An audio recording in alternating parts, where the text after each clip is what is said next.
Welcome to part 3 of our week-long introduction to Malloc, and now we're going to move into Malloc and Structures. So hopefully the Malloc is making sense and you're picking it up. Just think about it as simple as possible, and that is that you need memory from the operating system. You need to tell it how many bytes you need, and that's what you're requesting. And then you're using it, you're assigning it to a pointer, and then from there it's just a pointer.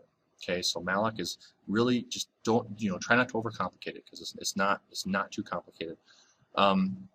Using Malloc and Structures, same thing. It's going to seem like there's a lot. This is going to be kind of a heavy week or week and a half, but it's really just some practice, and it'll all make sense, and I think it'll come pretty smooth.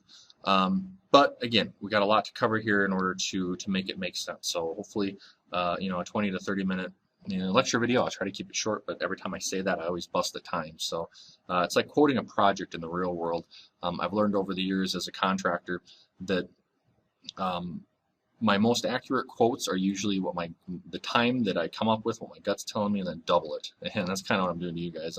But I'm not doubling it. So, but anyways, all right, I'll get into it. So when we look at mallocing memory for a structure, the process is actually very, very simple. It's very similar. All we're doing is we're declaring a pointer to a structure type, and then we're using malloc with our size of and typecasting. Okay, so there really isn't anything different. Once we've malloced the memory for a structure, then we use that structure because it's a pointer. We just treat it as such. It's a pointer to a structure, and so we use the arrow operators. So here's some example. This won't be the same code that we look at, but just another, just a way to look at a couple of different samples here.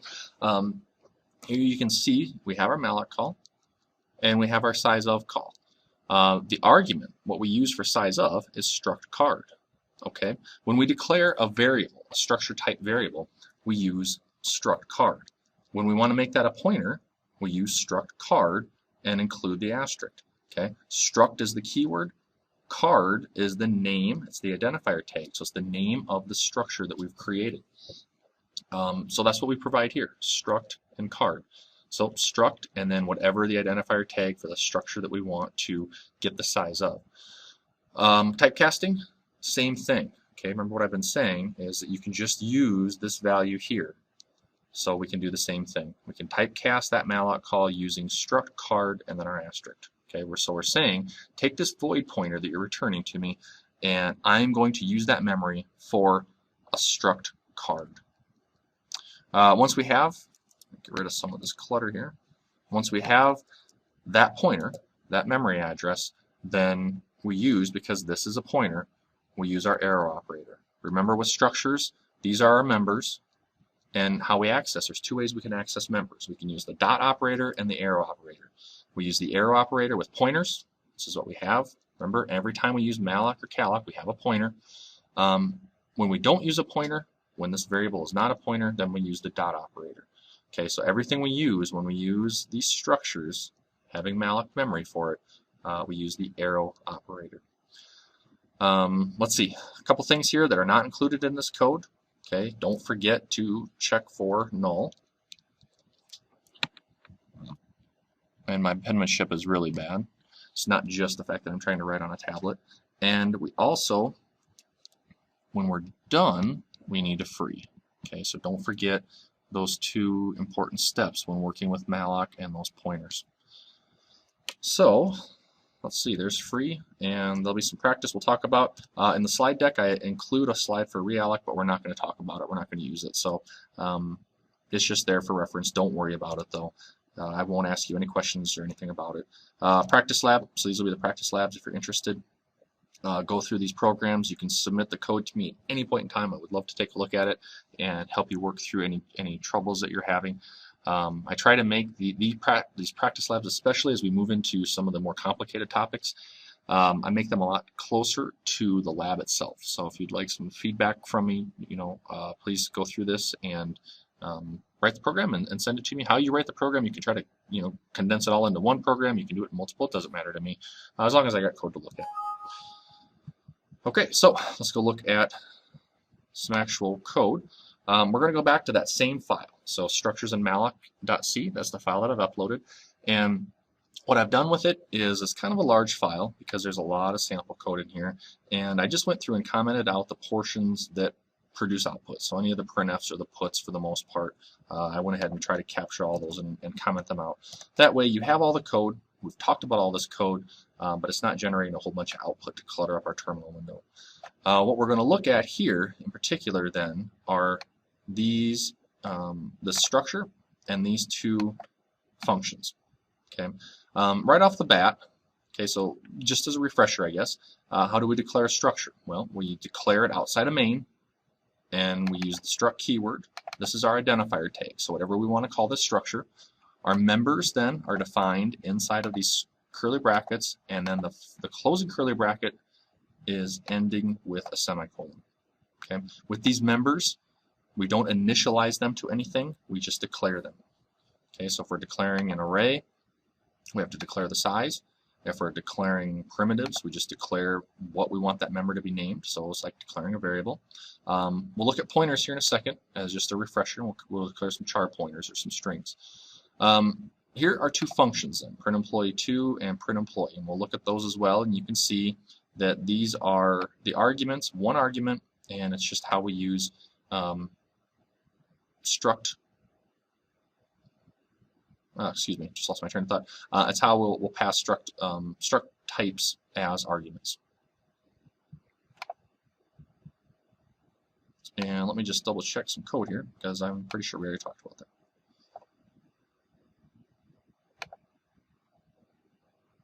Oh, that's the wrong file. Right, yeah. So structures intro.c. This will be, you know, kind of a refresher then. Because we did talk about them. We have, in fact, I use the same exact functions. So we have struct employee and struct employee 2. Okay, so we did talk about structs as argument types. So it's really just largely going to be a review. All right. So how do we even do it? How do we malloc memory for a function? So we're going to scroll down to the very bottom of this program, so the very bottom of our main function. And here I'm going to highlight this section with this comment here. So here's malloc and structs. And so the main purpose of this is just to how do we malloc memory for our structures? Once we figure that out, the rest of it is stuff we've already talked about. So recall that when you declare a struct variable, this is how we do it. Let's say that I want to declare a employee variable and I want to make it a struct employee type, and then I initialize its values using an initialization list. So if we go back and look at those members all the way to the top, we have a char array for first name, a char array for last name, int for age, and char for gender. Okay, so scroll back to the bottom and you'll see there's a string value for first, string value for second, int value for age, and a char for the gender. Okay, this is not a pointer. So if I want to access those members, I do something like a employee dot first name, right? And that's how I access those members. It's not a pointer, so we're using dot notation to access those members. Well, what about using malloc? That's the purpose of this. The first thing we're going to look at then is this printf, and I'm just simply going to print off. Make a little more room here. I'm just going to print off the size of struct employee. Okay, just like when we use int or char or double or float, when we look at the malloc call itself, when we do the typecast, we have to use struct and then the identifier tag. Struct itself isn't enough because that's not specific. The compiler wouldn't know if you have multiple structs defined in your program. So you have to, employee wouldn't be specific on its own enough. Employee wouldn't be a complete type. And so you have to use both, struct employee. And so what you're going to see first, the first thing we're going to focus in on is what is the size of struct employee. Okay, so let's go ahead and run this program and see what we get. All right, the size of struct employee is 48 bytes. So is that what we were expecting? Well, let's go up and look at our struct again. Okay, we have a char array with 20 elements. We know that a char, on my system at least, is 1 byte. So that's 20 bytes for first name, 20 bytes for last name, that gives us 40 bytes. We have an int variable, 4 bytes for that, so that's 44 bytes, and then we have another single byte for that char. So it's 45 bytes. 45 bytes, and when we looked at the value of Well, what's the value of the size of struct employee? It said it was 48 bytes. Okay, so the point of that is that you can't just simply, again, you can't just simply, you want to use size of. If we just added those up and said, oh, it's 45 bytes based off of the members, and then we malloc with a size of 45, instead of using size of, we'd have problems. Our program wouldn't work, it wouldn't work correctly. And so 48 bytes instead of 45, you can't just simply add up the bytes that the members need and say that is how much memory I need to malloc for that structure. You need to use the size of, because there is some overhead in that structure itself. The system is going to get a little bit more memory than what you'll add up, and you probably cause, you can get some unexpected behavior in your program. So just like with ints, just like with any other type, we want to use the size of operator. So how do we use that to malloc memory for a struct? Well, this is just like declaring a pointer to a struct employee. We've already covered. Here's our malloc call, and then there's that same size of. Okay, and that's all we need. So now that will allocate enough memory for that structure. That'll give us first name, last name, so 2 char arrays of 20 elements, 4 bytes for that int, 1 byte for that gender, and then some miscellaneous bytes for the overhead of the structure itself. This is how we typecast. Okay, so if you just copied everything from the asterisk back, that's what the typecast would be. And now we've malloc memory for that structure. It's that straightforward. Once we've done that, now we're just dealing with the structure. Okay, so the last few minutes here of the lecture is really just largely just a review. Although there are a couple things I do want to point out that are specific or unique to working with malloc structures. First of all, well, let me back up one more thing. I want to point this out before I forget. And again, I'm pretty sure we covered this in our structures talk, but just to show you, let's say that I have 2 functions. They have arguments, are struct employees, and I declare those prototypes before I declare the struct itself. If I go to compile that program, you'll see there's a ton of errors. The problem is that I've tried to use that struct employee before I've defined it. Okay, so if anything is dependent upon that structure, then that structure needs to go first. So odds are, the way I like to organize my programs, structures, then prototypes, that put in my symbolic constants up at the top, and then main, and then below main, I've defined all of my, or I implement all of my custom functions. Okay, so jumping back down to here, if we look at,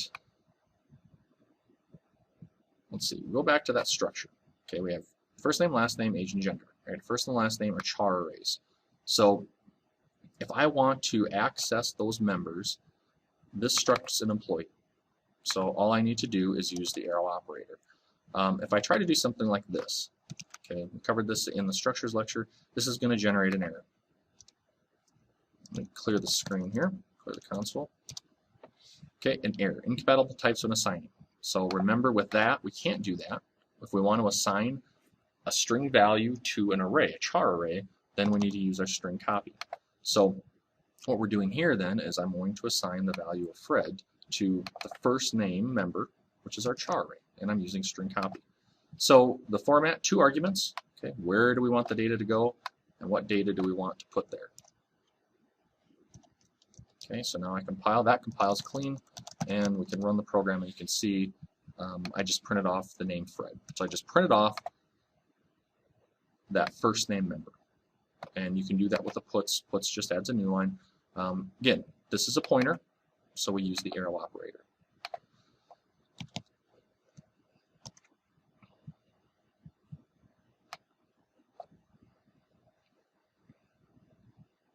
All right, what if, all right, so first name, last name. You can do that with both. They're both char arrays. What if I go back to that structure, and instead of making last name char array, I declare it as a pointer.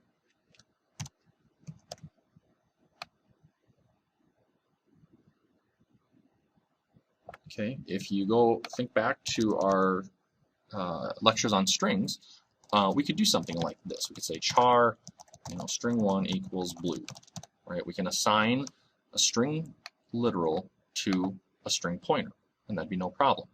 So it may stand to reason that couldn't I or shouldn't I be able to just simply do something like a employee last name equals, and I'll just use my last name.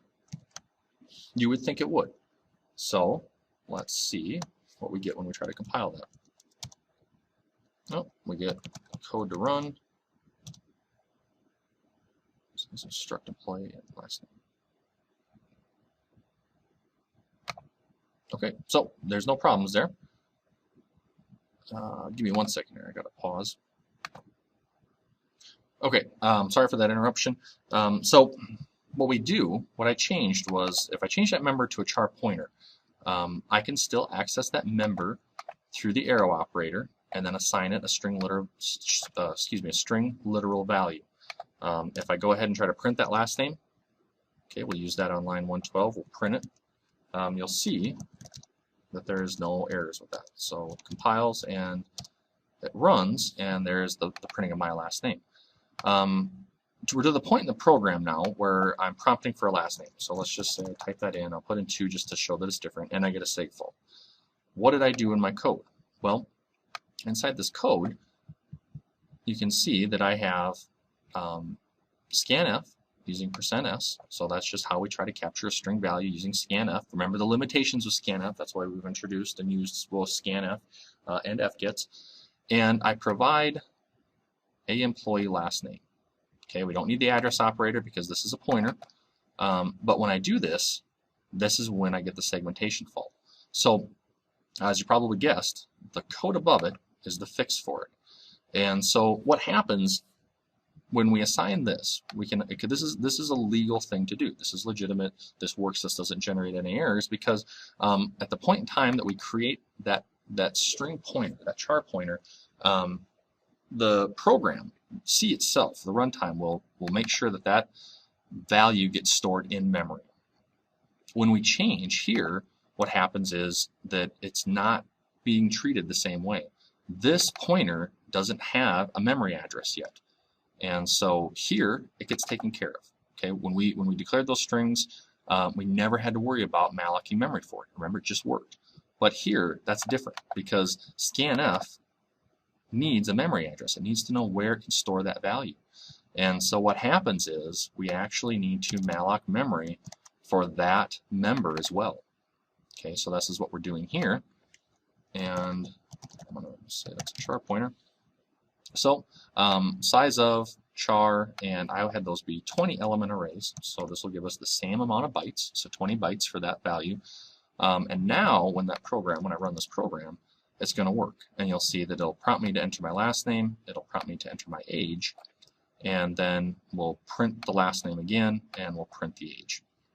So let's go back to the command line and see if that in fact fixed it. Okay, so I'll add 2, and I'll add my age, and there we go. We ran with no errors, we got no seg faults. It printed off Stroshine 2, so I know that it accepted the value that I typed in as well as my age. Okay, so when you do this and you assign it a value using a string literal directly, that's going to work, no problems. If you try to capture that information using scanf, you need to make sure that that member has memory malloced for it. So not only do you need to malloc the memory for the structure, you'll need to malloc the memory for any of those members that need it. If you want to just use char arrays, that's fine. I have no problems with that. I'm not saying that you have to use pointers in your structure. Use whatever you want. Just know that if you do decide to use a char pointer or a string pointer, you may need to malloc memory depending on how you use it in the program. The last thing just to look at here is you'll notice here I use parentheses. I create an order of precedence on the arrow operator. And so by not doing that, this gives us the address operator on this member itself. Okay. If I didn't do that, then I believe it gets the address operator for the structure, and that's what would cause you some issues. So when you need to get the address of a member, you need to put that member inside parentheses and then use the address operator. Let's see, and then that's pretty much it. That print off the members there. Okay, remember that structure is a pointer. Everything that we do with malloc calloc is going to be a pointer, so we need to use and treat that just like we would a pointer. In the case of the struct, we use the arrow operator instead of the dot operator. We have these 2 functions, and I'm not actually going to call them just because we've already talked about them. The only thing this is showing is just a reminder that You know, once you've malloc memory for that struct, okay, it doesn't matter that we malloc memory for it, other than it's still just a pointer. The only thing that matters is that when we're done, I need to remind myself to free it. Okay, so I'm absolutely sure I'm done with it at the end of my main function, and that's a pretty safe statement, pretty safe assumption. I need to free it. As far as the functions go, doesn't matter. Okay, we've got, this is where it's declared as not a pointer, just a variable of that type, that struct employee, and here it is a pointer. The only difference inside of these functions then is that I use the dot and the arrow operator respectively. So we're not actually going to really talk about those because we already have, so those are just there for reference. If you wanted to use this code then, use the structure that we've defined here, use the malloc call, and then be able to pass pass that struct, that variable, using either one of these. You need to use in the lab, you need to use a pointer, so I'd focus in on this one. That just helps to make sure that you're doing everything correctly. So again, if you have any questions, let me know. Otherwise, this wraps up, again, a rather long sequence on talking about malloc. Hopefully, it's all making sense and that you actually kind of enjoy it because it's kind of fun. All right, thank you.